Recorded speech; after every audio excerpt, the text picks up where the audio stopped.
Much as it is.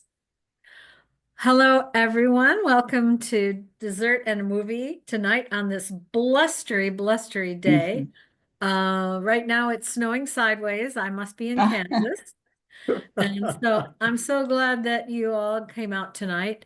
Um, I am very grateful, as always, to Capital Federal, who pays the bills for our wonderful retroactive series, and also Sharon and David Katzman providing some support for us. So we're grateful to them before we get started. And the first thing I'm supposed to ask is, what are you having for dessert?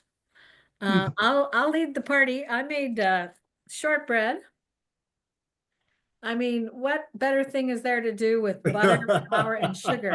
It's just straight up, forget the fruit, no chocolate. I have shortbread in honor of St. Patrick, and there's a little bit left over. Anybody else want to tell us what they're having for dessert tonight? I've got the chocolate covered and fruit cocktail. Well, all right. That sounds good. Anybody else? I'm having a granola bar because I haven't made it to dinner yet. Okay. Wonderful. Yeah, well, I sort of haven't made it to dinner yet either. Yeah, I bet. And Nancy is saying she's having lemon meringue pie, so good for Cool. her. Nice. I'm glad you're all here. Okay. I'm having Hamantaschen since I'm was gone for Purim. Oh, yes, yes, yes. I have made that stuff. I've good. made those. They're very good. So welcome, everyone. I'm going to introduce our expert. He's had a busy day. He'll tell you all about it. Bob Kendrick is the president of the Negro Leagues Baseball Museum in Kansas City. If you have been there, you're lucky. If you haven't been, you need to go. It is an amazing museum of the wonderful people, stories, uh, institutions, stars, everyone from the Negro Leagues that we saw in the film. First of all, everybody saw the movie. We all thought it was amazing. It was utterly amazing. And did you notice that Mr. Kendrick was all through it? And I would have said that it was a great documentary, even if they had left me on the cutting room floor. No. You added a lot. You added a lot. And I thought, oh my goodness, it's like Harrison Ford. First movie. So we're so grateful you're here. I'm just going to let you tell us a little bit about yourself, a little bit about the wonderful museum. I did send you a kind of an oddball question yesterday. This is a one and only. There's no other museum in. There is a museum that's dedicated to the history of Birmingham's Black baseball.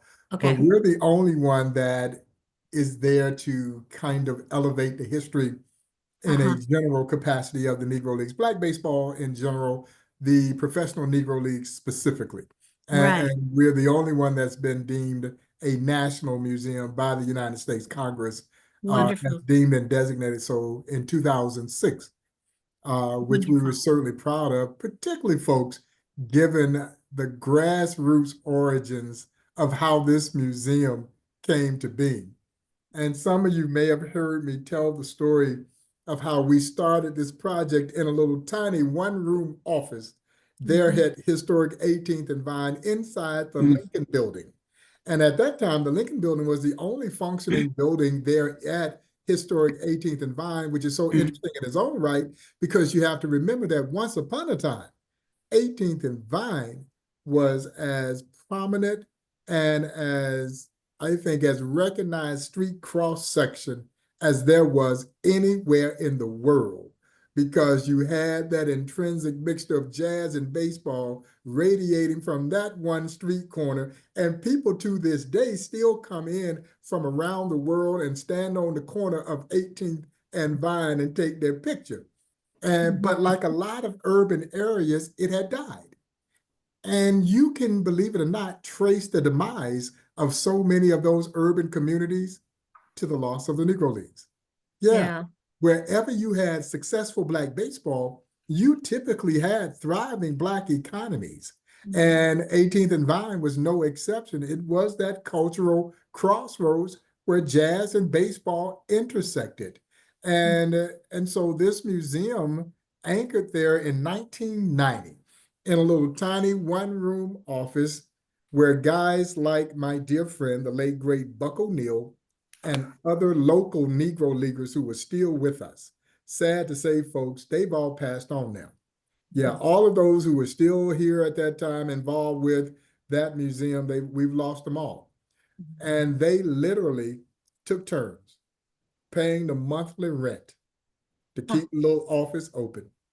And as I like to say, with it, our hopes and dreams of one day building a facility that would pay rightful tribute to not just one of the greatest chapters in baseball history, but what now thousands upon thousands of people each and every year discover one of the greatest chapters in American history. And that's the rich, compelling, inspirational story of the Negro Leagues, a story whose origins began in Kansas City, right around the corner from where the museum operates. The Paseo YMCA is where they met and of course, established the Negro Leagues in 1920, February 13th, 1920. Well, my involvement began in 1993 with this fledgling Negro Leagues Baseball Museum. I was working for the Kansas City Star at that time, the daily newspaper. And I was working in the Star's promotions department, which functioned as its in-house advertising agency. And so we would do promotional campaigns to help not-for-profit organizations promote their events or whatever else they might have by donating print space to help do so. And so I drew the assignment of promoting the Negro Leagues Baseball Museum's first ever traveling exhibition, an exhibition called Discover Greatness. It is still touring the country 32 years later. Wow. But here's the kicker. I did not know at that time that there was a Negro Leagues Baseball Museum. And it was literally right down the street from where the Kansas City Star was officing there at the corner of 18th and Grand.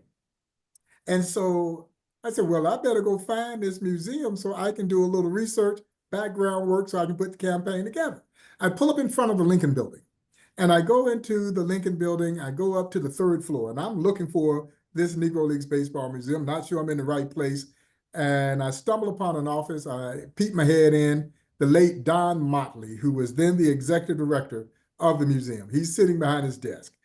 I look in and I say, I'm looking for the Negro Leagues Baseball Museum. And y'all, he looks up at me and he smiles. He says, son, you're standing in it. It was just one room and had some photos on the wall, a few boxes of memorabilia, and that was the Negro Leagues Baseball Museum. But as I tell people all the time, little did I know that when I walked into that little one-room office, y'all, I walked into what would become my passion.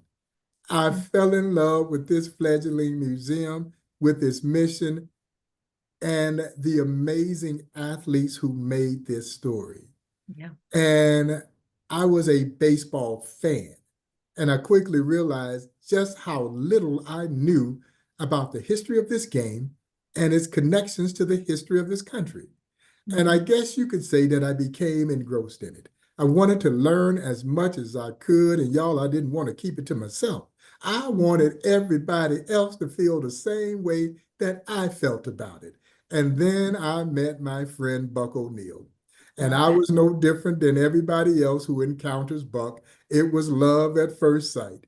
And as I tell people all the time, once you're bitten by the Buck bug, oh, it's a wrap. There's no antidote for it. And so I just wanted to be on Buck's team. I just wanted to be on his team. And I had no idea that it was going to turn into a career, and easily one of the most gratifying things that I think I could have done either personally or professionally. And I've been so incredibly blessed to be a steward of this story and essentially take the baton away from Buck. He handed it over to me when he passed away in 2006. And every day I'm driven by wanting to make sure that we protect his museum and we continue to grow it. And when I met him for the first time in 1993, I asked him, I said, well, Buck, what motivated you to want to build a Negro Leagues Baseball Museum? And guys, his answer was succinct, but also very poignant, so that we would be remembered. Yeah. He did not want them to be forgotten, and not for just what they gave the game of baseball, but what they gave this country. Yeah. And that's the quest of the Negro Leagues Baseball Museum. We knew from the onset that it wasn't a matter of if these players were going to be gone. It was more so a matter of when they were going to be gone. It was literally a race against time. There's only a handful of them still with us.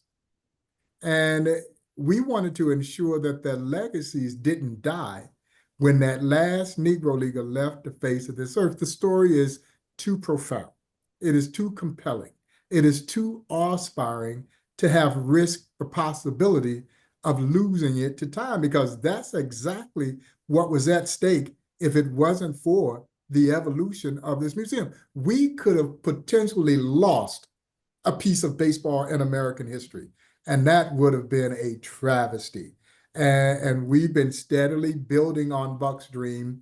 Some of you may know that we've announced plans to build a new Negro Leagues Baseball Museum, a new good. 30,000+ square foot standalone Negro Leagues Baseball Museum that's going to be built adjacent to the former Paseo YMCA, where the Negro Leagues were established February 13, 1920. And we're saving that historic landmark. That is going to become the Buck O'Neill Education and Research Center. And then we'll build a new facility adjacent to that historic landmark and create what I call the nation's first ever Negro Leagues campus as the gateway into historic 18th and Vine, and an international headquarters for both Black baseball and social history. So that's a long way from that little one-room office that we established there in 1990, and we've become the leading voice for this piece of history, which we are inherently proud of, as you could well imagine. And so as you guys got a chance to watch the league, and man, what a tremendous honor it was to work with Sam Pollard, who is one of the best in the business. Yeah. And of course, this was executive produced by Questlove, who was members of the Root and coming off his epic Oscar-winning Summer of Soul documentary. This was the follow-up project, and they took a deep dive into Negro Leagues. And for me, I'm excited because every time we give Negro Leagues history a mainstream voice, and that's what we've been working steadily to give it a mainstream voice. It had toiled in anonymity for so long. And honestly, y'all, I don't think there was ever a time that people didn't want to know about the Negro Leagues. They just had no way to know about the Negro Leagues. Or as my late mother would say, you don't know what you don't know. And there were so many people who did not know this story. And the common thread that I hear from folks when they come through the museum, and I don't care what color they are, black, white, red, blue, green, yellow, everybody seems to have the same thought process when they walk through that museum. I didn't know that. I didn't know that. And of course you didn't know it. Yeah, you had no way to know it. And to be frank, American historians did us all a tremendous disservice. They kept this piece of baseball and Americana away from us. Thus, countless generations of us went through our own formal educations, again, without knowing one of the most significant chapters, not in baseball history, but in American history. And we're trying to change that. We're trying to change that. And so before some of you got on, I was talking about the my day, which I didn't realize when I got up this morning was going to be my day. And it turned very quickly because of what happened there with the Department of Defense and the scrubbing of Jackie Robinson's military biography from their website. And someone took notice of this, and it started to filter out on social media, and it created, I mean, just a storm of angst from folks. Now, ultimately, they rectified it and put it back up. The Department of Defense says it was a mistake. I'm going to take Wasn't the it? word at face value, but with a wink. I don't Mhm. think it was a mistake because somehow or another they attached Jackie Robinson's military career to diversity, equity, and inclusion. And Mhm. they're trying to just rid the world, I guess, of DEI, which is just mind-boggling to me.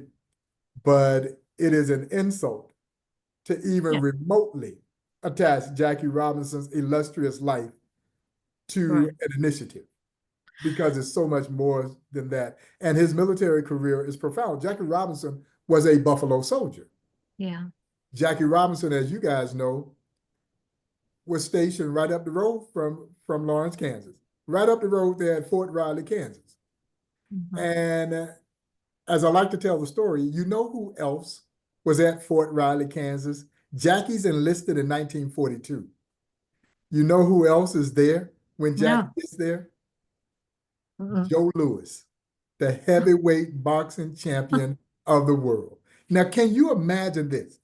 Little bitty Fort Riley, Kansas had two of the most iconic sports figures Mhm. and civil rights icons Yeah, in American sports history, both stationed there at the same time. that's But amazing. it is amazing.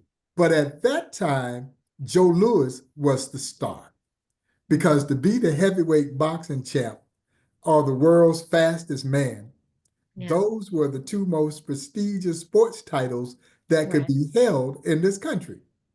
And Uh-huh. so Fort Riley in 1942 was not admitting blacks into his officer training school program.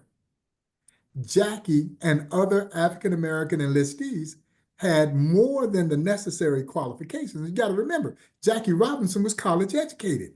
He had gone to Pasadena City College and UCLA. Mhm. So he was more than qualified to be part of the program, but Fort Riley just simply was not admitting blacks into his officer training school program. Well, if you know Joe Lewis's story, he had been doing exhibition prize fights to raise money for the armed forces. And so ultimately, Joe calls in a favor. And that is how they overrode Fort Riley's policy and allowed Jackie into officer training school. He completes OTS. He is reassigned to what would then be Fort Hood in Texas.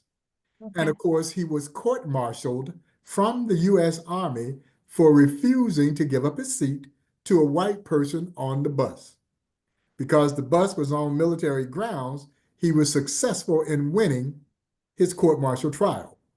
He was honorably discharged Huh. in 1944. He eventually writes to Kansas City Monarchs owner J.L. Wilkinson and asks for a tryout. They try him out in Houston, Texas. And of course, I do a national sports podcast with my friends over at Sirius XM Radio called Black Diamonds. And Uh-huh. in the Black Diamond podcast, as I would say in that show, in one of my shows, little did J.L. Wilkinson know he had just signed a man that was going to put him out of business. Because 5 months later, y'all, Jackie was gone. He Yeah. had literally disappeared. And I was so blessed to know several of his 1945 Kansas City Monarch teammates. And if Mhm. they were with us, they've all passed on, but if they were with us this evening, they would tell you that when Jackie joined the Kansas City Monarchs, there was no fanfare surrounding him whatsoever. He was just another ball player trying to make the great Kansas City Monarchs roster, but they Yeah. knew he was different than they were. And my friend Buck O'Neill would surmise it in this fashion. He would say, we had become acclimated to segregation, Yeah. but not Jackie. As I mentioned earlier, Jackie was Pasadena, California. He's Mhm. UCLA. This whole Jim Crow thing didn't sit well with him whatsoever. But No. beyond that, that was it. And 5 months later, y'all, he was gone. But as I tell my guests at the museum, the 5 months he spent in Kansas City, he fell in love with everything Kansas City is famous for, barbecue and jazz. He liked the ribs at a place called Old Kentuck Barbecue. Old Kentuck Barbecue would become the forerunner of the great Gates barbecue chain of restaurants that are world renowned here in KC to this day. Right. And I'm going to say that he fell deeper in love with jazz. But while New Orleans may lay claim to jazz, Kansas City gave jazz its soul. And 5 months later, he was gone. He had literally disappeared. His teammates had no idea where he was. Of course, we now know that he was meeting with Branch Rickey, where the two of them would make the monumental decision that he would become the chosen one to break Major League Baseball's then 6-decade-long self-imposed color barrier. Right. Well, at the Negro Leagues Baseball Museum, folks, we make the rather bold assertion that Jackie's breaking of the color barrier wasn't just a part of the civil rights movement, that it was the beginning of the civil rights movement. This is 1947. This predates those more noted civil rights occurrences. So this is before Brown versus the Board of Education. Right. This is before Rosa Parks' refusal to move to the back of the bus. Dr. Martin Luther King Jr., as my friend Buck O'Neill would so eloquently say, was merely a sophomore at Morehouse College in Atlanta, Georgia, when Jackie signed his contract to play in the Dodgers organization. And of course, our very own President Harry S. Truman, born right up the road from where the museum operates, Independence, Missouri. Y'all, he wouldn't integrate the armed forces until a year after Jackie. So for all intents and purposes, this is what started the ball of social progress rolling in our country, baseball. And our country literally jumped on the coattail of baseball. It speaks to the reverence that baseball held and to a large degree still holds in our society. It was our national pastime. And even though baseball had been vilified for not allowing Blacks to play in its league, when it opened its door, our country followed suit. None of this happens without Jackie. And Jackie's military career was so profoundly significant. And just the fleeting thought that it would be pulled because someone might have associated it with DEI is an absolute travesty. Yes, someone made the comment that's what an insult, a terrible insult. Well, And I it's think absolutely I right. saw a story recently that said that they'd gone through the national gosh, I can't pull it up right now. Everybody knows the amazing cemetery in Yeah, Washington in State. Arlington. Yeah, the cemetery Arlington, in thank Arlington. you. And removed all the mention of women, of Women. Black soldiers, any General Colin ethnicity. Powell. I mean, General Colin Powell, who I had the honor of walking through the Negro Leagues Baseball Museum. And as I tell the story all the time, guys, he's the general. There was a stature about him, very distinguished, almost an air of regalness. Until we got to a section in the museum that looks at jazz and baseball, and there was a photograph of Louis Armstrong and his semi-pro team called the Armstrong Secret Nine. They were based out of New Orleans. And when he looks at that photograph, he was no longer the general. He had been reduced to a kid. And guys, he looks at me, he says, Bob, my daddy played for Louis Armstrong's semi-pro team. And it was just one of those moments that gave you chills. Yeah. And General Colin Powell, had he chosen to run for president, would have been an amazing president. And to think that his name had been removed. And that's kind of what we're up against right now, guys. And it's very alarming, as you could well imagine, on many levels, because our museum is really an overwhelming statement to the importance of diversity, equity, and inclusion. Because the Negro Leagues folks didn't care what color you were. They opened their doors to any and everybody who could play. The only thing that mattered to them was, can you play? They didn't Right. care what gender you were. As many of you probably know, there were three pioneering women to play in the Negro Leagues: Mm-hmm. Tony Stone, Connie Morgan, and Mamie Peanut Johnson. I know. Pioneers, women who competed with and against the men in the 1950s in the Negro Leagues. Uh-huh. Tony Stone was the first female to play regularly in a male professional baseball league. She took the roster place of my all-time favorite baseball player and my childhood idol, the great Henry Aaron. When Okay. the Boston Braves signed Henry Aaron away from the Indianapolis Clowns in 1952, where he was then a skinny, cross-handed hitting shortstop. So for Uh-huh. you baseball fans, Mr. Aaron was a right-hand hitter who was hitting with his left hand on top. That is unorthodox. The fear is that you break your wrist hitting in that manner. Henry Aaron, guys, is knocking the cover off the baseball in a highly unorthodox fashion. Right. Well, 3 months later, the Indianapolis Clowns, the Braves signed him away from the Clowns. And in 1953, the Clowns hired Tony Stone to take his place.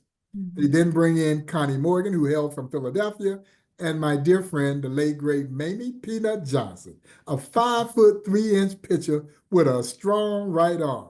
She was striking those fellas out. And she was the only one of the women who wanted to play in the All-American Girls Professional Baseball League. And of course, that was the inspiration for the hit film, A League of Their Own. Yeah. And if you ever saw the film, you Yes. might recall there was one scene near the end of the film where the team is out practicing, the ball gets loose, this black lady is walking by, and she picks it up and she fires it back in. And everybody's astounded at how she threw the ball. Well, the Mhm. late, great Penny Marshall directed the film. That was Yes. her tribute to Mamie Peanut Johnson, who had been denied an opportunity because of the color of her skin. But as fate would have it, she would get an even greater opportunity to play there with and against the men in the Negro Leagues. And she earned her nickname Peanut in a game against the Kansas City Monarchs.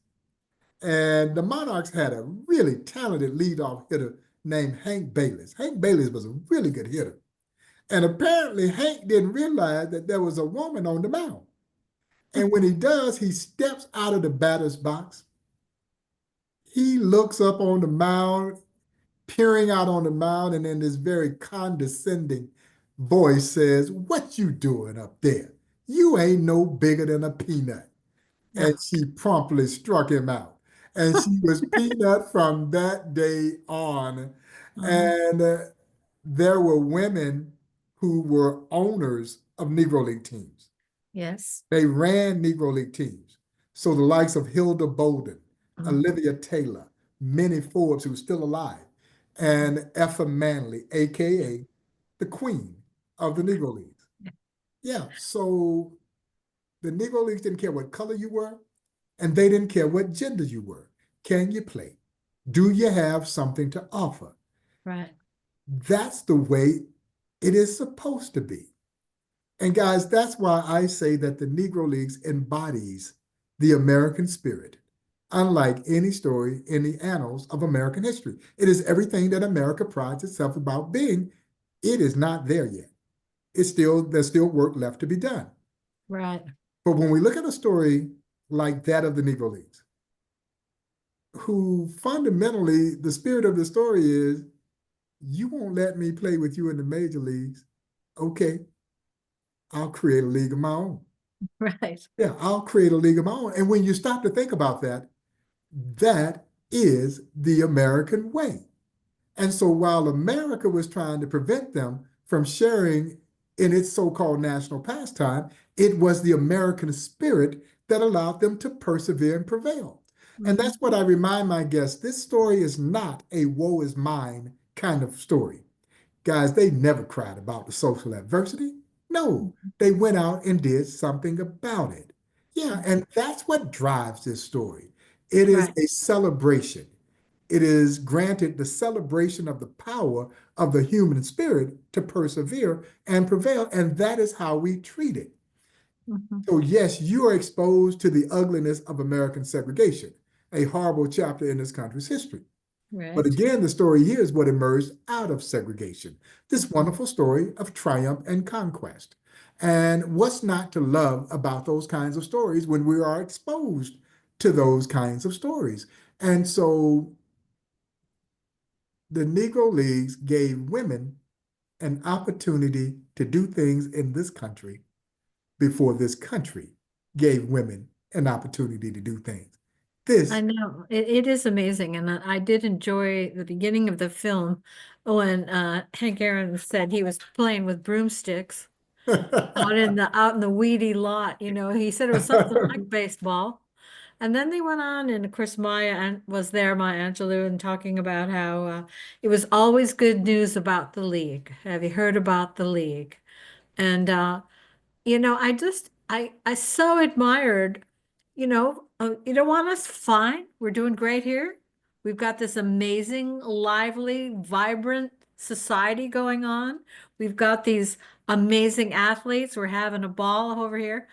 One little thing I could mention is when I first moved out here into the country 40 years ago, I met an older gentleman who was a dairy farmer. So he lived here and he was around in the 30s and 40s.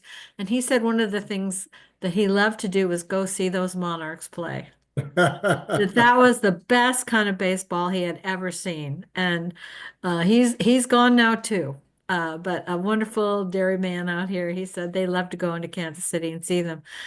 And I was thinking too about some of the things that they mentioned in the film Mhm. that these players brought to the game. Apparently, I mean, things like the bunt, the double, The double steals, double play, yeah. um, Well, uh, stealing bases. it was a very different game Yeah. comparable to Major League Baseball. Major League Baseball was essentially a base to base kind of game. Uh-huh. Well, almost like it has reverted back to today, where guys got on base and then the big hitters drove them in. Uh-huh. Right now, our game is essentially a home run strikeout kind of game. Yes. Well, the Negro Leagues game brought a greater pace and rhythm to it. So they would bunt their way on, and then they gonna steal second. They Yeah. steal third. And if you weren't too smart, they were stealing home. And, That's what I saw that. Yes, I heard that. and it was that style of play, guys, that drew both black and white fans who sat side by side during an era when doing something socially together was virtually unheard of. Negro Leagues Baseball brought the two races together. You see, at Major League games, as black fans were allowed in to watch a Major League game, we were separated by chicken wire. There would be a chicken wire barrier that separated us. So black fans would sit either down the left or right field lines. We'd be separated from white fans in the rest of the ballpark. Well, at the Negro Leagues Baseball Museum, we use a chicken wire backstop so that you can look in on the centerpiece of the museum, which is the Field of Legends. That chicken wire is symbolic of segregation. Yeah. But at Negro League games, more times than not, we were sitting side by side watching what many would say the best baseball being played in this country. And without question, the most entertaining brand of baseball that was being played in this country. As Yeah. Buck O'Neill would say, you couldn't go to the concession stand because you might miss something that you ain't never seen before. I'm And sure. this year we launched an initiative that we are calling Leaders and Innovators. And the whole mindset behind this year-long celebration, number one, is to recognize the brilliant baseball minds that have not gotten the necessary attention. The players got the attention, but the managers and the executives, they really haven't gotten the kind of love that they deserve. There Mhm. were brilliant tacticians in the Mhm. Negro Leagues, Buck O'Neill being one of them, who could have very easily managed at the major league level, but those opportunities were not afforded to those off the field. The focus was on the field. And this year marks the 50th anniversary of the great Frank Robinson becoming the major's first African-American manager in 1975. Buck O'Neil would become the Major's first Black coach in 1962. Now think about this. Jackie Robinson breaks the color barrier in 1947. Buck O'Neil becomes the first Black coach 15 years later in 1962. Frank Robinson becomes the first Black manager in 1975, 28 years later. And it was amazing because, as Buck would tell me, he was proud that he was the first Black coach. But as he would oftentimes say, I couldn't stick out my chest because I knew all of these other brilliant Black baseball minds who were more than capable of waving a guy home that never got the opportunity. Yeah, they didn't get the opportunity. And then we look at the innovations that came out of the Negro Leagues.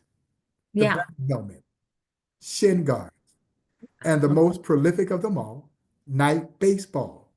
Night baseball, y'all, started in the Negro Leagues 5 years before they ever played a night game in the major leagues. I didn't know that. Yeah, our history book is going to tell us that the first professional night baseball game, 1935, Crossley Field, Cincinnati, Ohio, Cincinnati Reds versus the Philadelphia Phillies. Well, the history book is wrong. The first professional night baseball game, 1930, and it featured our very own Kansas City Monarchs. J.L. Wilkinson, who owned the Monarchs, literally mortgaged everything he had to pioneer night baseball. Portable generated light towers. So not only could they play a night game here in Kansas City, they could load them up on the truck and play a night game virtually anywhere. And truth of the matter is, Wilkie wasn't doing this to be innovative. He was doing it for survival. Back then, the Negro Leagues had been primarily relegated to playing on Sundays. So Major League Baseball really didn't play on Sundays. So the Negro Leagues would rent their ballpark, play that Sunday doubleheader. Black folks left church, going straight to the ballpark, dressed to the nines, as they would say, looking good. And so he was looking for a way to get the working class fan into the ballpark. Night baseball became the answer. Night baseball, guys, became even bigger than Sunday games. And Sunday games were so popular that Black churches would move their service time up an hour. Now, if you know anything about the Black church, you don't mess with service time. Oh, no. 11 o'clock Sunday go to meeting. Well, when the Monarchs were at home, service started at 10 o'clock, and everybody filed out going to that Sunday doubleheader. Night baseball was even bigger than that. But American historians essentially ignored this fact. So they left it out of the pages of American history books. And as I share with my young audience, it is absolutely akin to Columbus discovering a country that already had people there. You can't do it. No, you can't do it. But the moral of the story is this. If you don't control the pen, you don't control the story. Thus, your story is never written with the kind of accuracy or relevancy that it should be. Our great museum is about taking control of the pen and finally telling the story the way it should have been told years ago. A guy named Willie Wells, his nickname in Mexico was El Diablo, the devil. He was a legendary shortstop. They called him the devil because he could dig it out the dirt. And Willie Wells was a rough and tumble kind of player. He was as fiery and feisty as you will ever meet. Well, in a playoff game, a notorious spitball pitcher named Bill Bird hit him in the temple with a pitch and knocked him unconscious. And the medical personnel is saying, hey, you're not going to be able to play tomorrow. They clearly did not know Willie Wells. Willie Wells comes back the next day. And guys, he has a construction helmet taped around his head. And that becomes the advent of the batting helmet. Yeah, makes sense. Got to look after that. We have a couple questions here in the chat. Yes, please. One of them is, were the Negro League players paid well? Interesting question. They could earn a decent living. Now, the superstar players were paid well, just like it is today. Yeah. Satchel Paige made a great living. Now he was going to have to play all year round to do Uh-huh. so. They weren't as well paid as their major league counterparts, but they Of were still course. making more money than the average business professional in this country, particularly the star players. I tell the story all the time. Buck O'Neill says when he joined the Kansas City Monarchs in 1938, he was making $100 a month salary and $1 a day meal money. And as you all could well imagine, my students hear a dollar, they wondering what in the world could you buy for a dollar? Well, Yeah. 38, we're still in the midst of the Great Depression. Buck stayed at a hotel called the Street Hotel. It was right on the corner of 18th and Paseo there in the historic 18th and Vine Jazz District. He would say, Bob, I could walk downstairs. I could have ham and eggs and a cup of coffee for breakfast.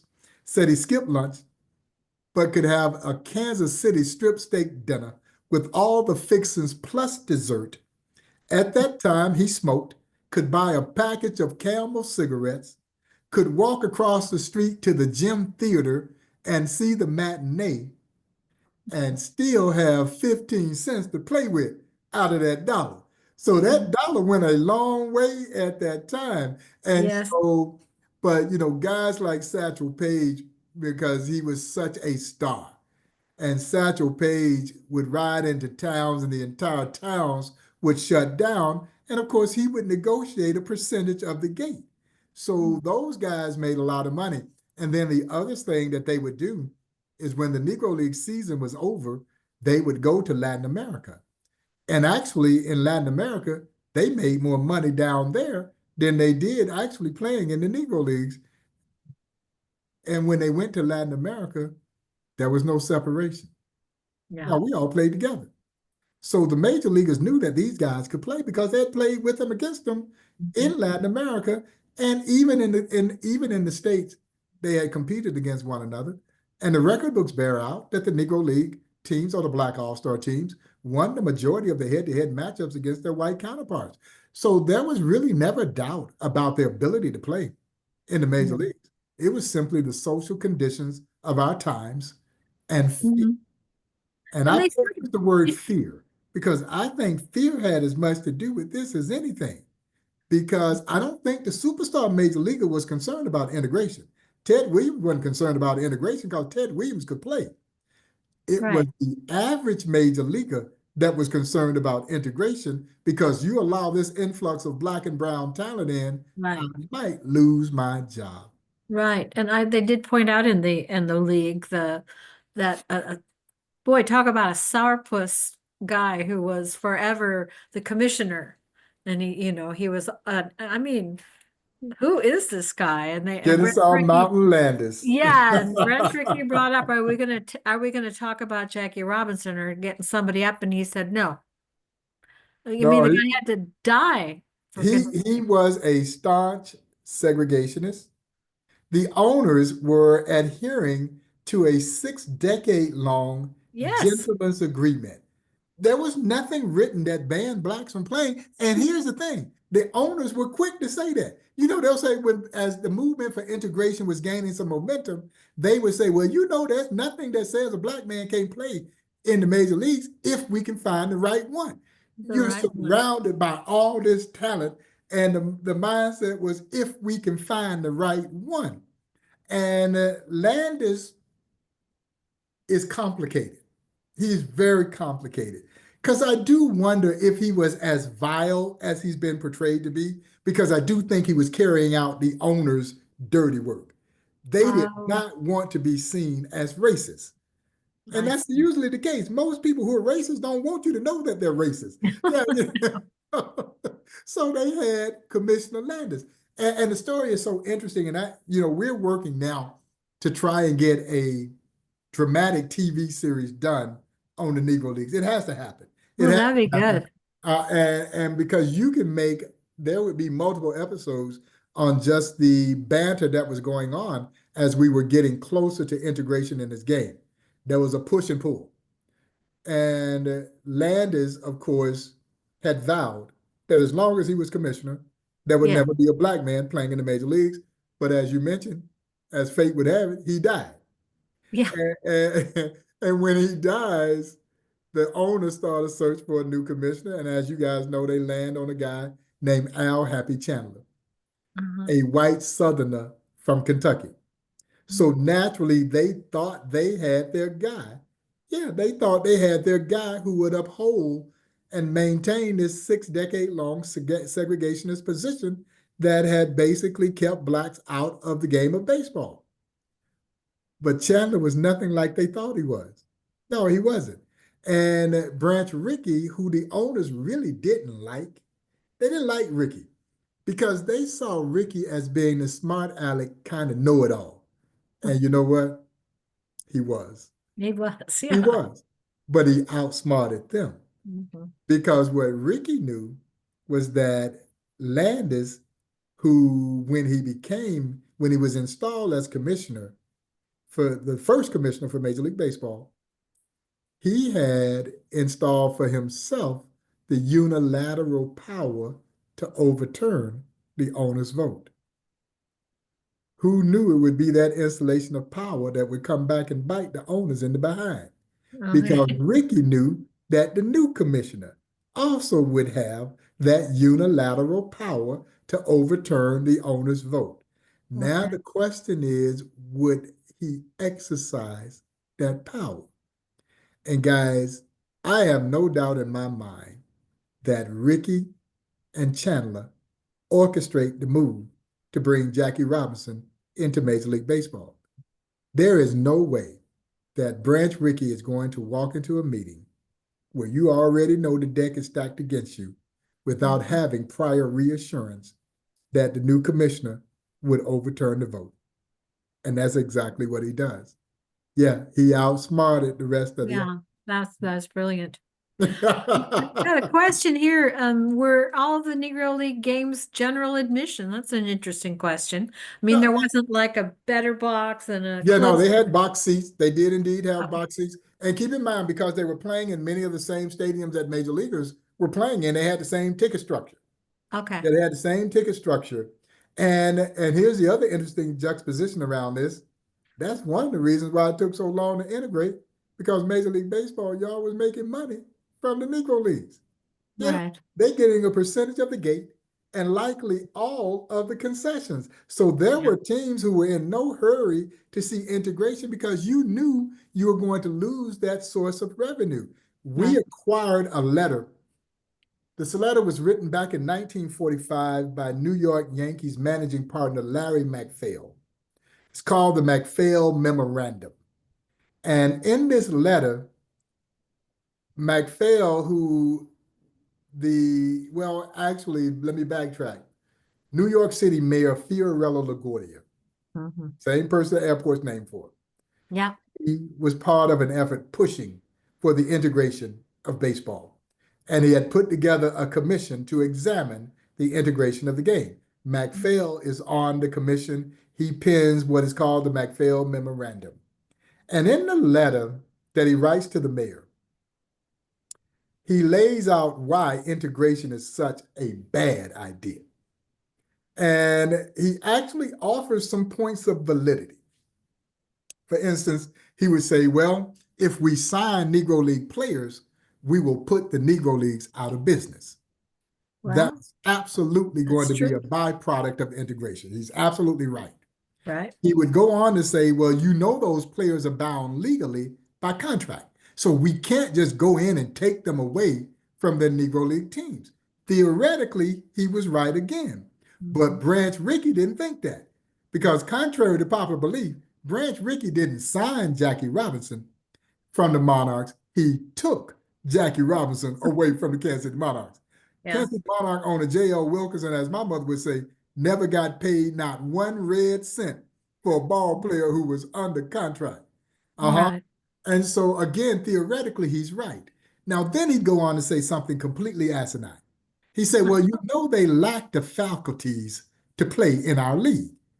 Now, guys, I don't know when you had to be a Rhodes Scholar to play baseball, but there was this fundamental belief that the black players weren't smart enough. But here's the thing. Over 40% of the athletes that played in the Negro Leagues had some level of college education. Less than 5% of those who played in the major leagues at the same time had any college education Sure. for the simple reason then the majors didn't want you to go to college. They got you right out of high school, put you into their farm system, and then you work your way to the big leagues. Right. The Negro Leagues didn't have that kind of sophisticated farm system. So what did we do? We trained on the campuses of historically Black colleges and universities, would play the Black college baseball teams, and then would recruit a great deal of our workforce from those HBCUs. So they had a disproportionate number of college educated athletes in comparison to the major leagues. So that held no credence whatsoever. But then, y'all, he gets down to the crux of the matter. In 1945, by the time this letter was penned, the New York Yankees had earned over $100,000 off the Negro Leagues. Now, $100,000 is pretty good money today, but Yeah. $100,000 in 1945, That's a and lot. they didn't have to do anything but sign on the dotted line. They did not want to lose that stream of revenue. And I tell my guests all the time, and it still reigns true. Anytime they say it ain't about the money, it's always about the money. Yes, it is. And 'twas ever thus. I don't care what you're doing, selling, or trying to accomplish. They're going to tell you it's about the money. Show me the money. Show me the money. Show me the money. Totally the deal. There's a question here, or at least a pondering. The level of play of the Negro Leagues was totally amazing. And the person asks, how do you think the players and fans back then would receive the rules that seem to put time constraints on the game to shorten the lengths of the games? I mean, I personally, I'm okay. I love baseball. I love to watch baseball. Take me out to the ball game. I mean, I want to go. I watch it on television. It's just such a beautiful game. It is. But I've got to say, I've enjoyed the fact that he's got whatever it is, 12 seconds to throw that ball. Well, it took me a minute because I guess you could say I'm a bit of a baseball purist. And so Okay. I wasn't initially enamored with the rule changes, but you're right. The pitch clock just sped up a lot of nothing. And so I've adjusted to that, but as I told the commissioner, if you give me something that I want to see, I don't really mind staying and watching it, Yeah. But the game, as I mentioned earlier, has become a strikeout home run game. Right. The ball is not in play enough. And that can get boring over time. And I think we lost fan interest. So to their credit, they tried to do some things to help regenerate that interest, speed up the game, particularly for this generation who everybody loves their phone and they're on the phone and I they're doing know. these things. And so the tranquilness of a ballpark doesn't always resonate with this generation as much as it maybe did with some of us. And so, yeah, some of the rules that I think, I don't like the runner at second base in extra inning. That's too softballish for me. Okay. I wasn't a big fan of outlawing the shift because I don't think you should reward the offense because they can't do what they're supposed to do. There was a time you couldn't get out the minor leagues if you couldn't hit the ball the other way, if you didn't know how to bunt the ball and do these things. And so you're essentially rewarding the offense because they can't do what they should be able to do to play this game. There's a skill level to this game. So I didn't know if I necessarily agreed with outlawing the shift. You're going to put four guys on one side of the field and you're going to leave the other side open and guys can't take advantage of that, then shame on you. And I know this game is a tough game. It's the toughest game of all to play. Because again, you're trying to hit that round ball with a round bat. And I tell people it's the only major sport where you're on offense and you don't have the ball. The rest of them, they got the ball. You That's make right. things happen. Not in baseball. And it is a tough game to play. So, in the Negro Leagues, because they played it with such a flair and the pace was so fast, nobody cared about a clock. They didn't care because you were going to be thoroughly entertained. And I think that's the thing that the Negro realized. This game is entertainment. And it didn't mean that you weren't going to see great, fundamentally sound baseball, but you were going to be thoroughly entertained. And that's why so many people came out to watch those games. Mhm. I read a book by Bill Bryson 5 or 6 years ago, 1928, and he was talking a lot about baseball, just general, and Babe Ruth came in and out of the book. But he said that, you mentioned double headers. Wow. I mean, they would play they play double header. And I mean, and I remember hearing that phrase when I was a kid, there's a double header. It's like we used to have a two films, a double show, when you go to the movies, there'd be two movies and a newsreel and a cartoon. And, but anyway, he pointed out the baseball was so fast then. Yes. I mean, you could Yeah. never, you would have to like get a pillow for a double header at the rate they play it now. Now you'd have to have a Well, sleeping bag. number one, they're gonna make you pay for a double header because they don't do that anymore. You No, got a day night, and then you got to leave and come back and pay again for those. yeah, Whereas usually one ticket got you 2 games. Not anymore. I know. So, I mean, but it was astounding to me that they would, that was very common to play a double header. Oh, absolutely. And I just couldn't put my head to that when I was thinking, and then you mentioned people being, well, all of us entertainment starved, overstimulated people. I remember taking grandchildren to the ball game, under the age of 5, and what's going on? What's happening? They're not. That's when we got the kiss cam and ketchup Yep, and yep. mustard Well, you and need pickle those relish things. running and You need those all that things. stuff. So we But could, it you was like, know what I find so interesting, and I don't know if you guys been following the Savannah Bananas, uh, who basically took what the old Indianapolis Clowns of the Negro Leagues used to do, and they've turned it into this major attraction. They huh, started off playing all these minor league stadiums, and now they're filling up major league ballparks. They're coming cool. this year to Kauffman Stadium, and I don't think you can get a ticket for it, Huh, because they took this whole aspect of entertainment and just took it to a whole nother level. You uh-huh, can't literally take your eyes off the field. Now, I don't know if I could watch it more than one time, but the one time that you do watch it, it is wildly entertaining, and the kids love it. uh-huh, All the zany things they do, the dancing and prancing and uh-huh. everything that they do. But the old Indianapolis Clowns, who were essentially the Harlem Globetrotters of Yeah, baseball, used to do the same thing and drew huge crowds. I'm gonna have to look for that. I did read, there was a little bit of that in the film also, Uh-huh. that they had that stuff. This has been a fascinating discussion. Actually, a fascinating listen for me. You are beyond a wellspring of knowledge, and I totally appreciate your passion, your interest, your fantastic joy in what you've done. And I am feeling that the history of the Negro Leagues is in very, very, very good hands with you. Thank you. And I really look forward to the expanded museum. Kathleen and Yes. I were speaking about that today. And she was saying, oh, thank you for a great presentation from one of the You're people so here. welcome. You're so welcome. I'm Um, honored. it's just going to be amazing. And I say, long may you wave. And let's hear more about the wonderful integration, how we're pulled together by things that are Yes. beautiful. Yes. And I really appreciate that. And Yes.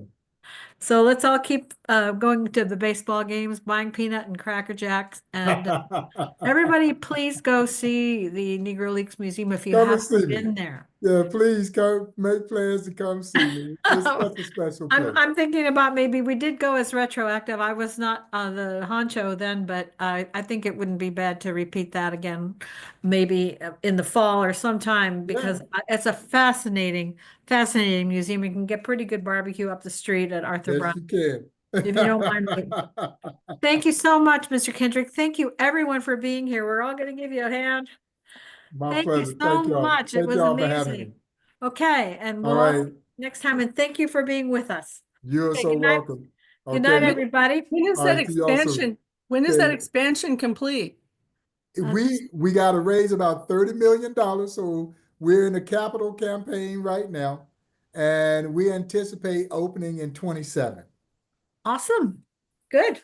Yes. So Okay. keep your fingers crossed. Okay. All of them. All of them. Send checks. Thank Yeah, you. please. Thanks. Thank you so much. Thanks everybody for being here All right, tonight. guys. Have a Bye. good rest Good of the night. evening. Good night. Bye-bye.